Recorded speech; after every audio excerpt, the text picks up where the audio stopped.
ಯಾರು ನನ್ನ ಭೇಟಿಗೆ ಬರಬೇಡಿ, ದರ್ಶನ್ ಖಡಕ್ ಆಗಿ ಹೇಳಿದ್ದಾರೆ. ಕನ್ನಡ ಫಿಲ್ಮ್ ಇಂಡಸ್ಟ್ರಿ ಅವರ ಭೇಟಿಗೆ ದರ್ಶನ್ ನಕಾರ. ದರ್ಶನ್ ಭೇಟಿಗೆ ತೆರಳಿದ್ದ ಜೋಗಿ ಪ್ರೇಮ್, ತರುಣ್ ಸುಧೀರ್ ವಾಪಸ್ಸಾಗಿದ್ದಾರೆ.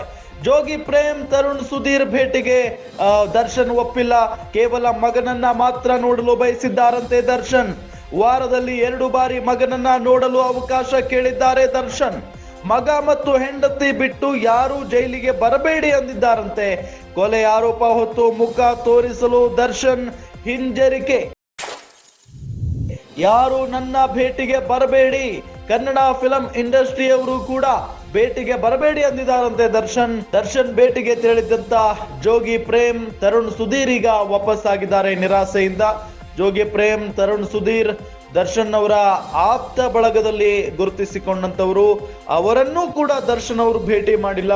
ಕೇವಲ ಮಗ ವಿನೀಶ್ ಇದಾರಲ್ಲ, ವಿನೀಶ್ ಅವ್ರನ್ನ ಮಾತ್ರ ನೋಡೋದಕ್ಕೆ ಬಯಸಿದಾರಂತೆ ದರ್ಶನ್.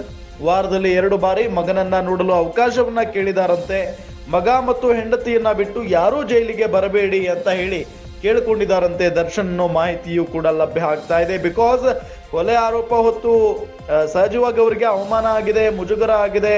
ಹಾಗಾಗಿ ಮುಖ ತೋರಿಸೋದಕ್ಕೆ ಅವರಿಗೆ ಒಂದು ರೀತಿಯಾದಂತಹ ಮುಜುಗರ ಇದ್ದೇ ಇದೆ. ಹಾಗಾಗಿನೇ ಯಾರೂ ಬರಬೇಡಿ ಅಂತ ಹೇಳಿದಾರಂತೆ.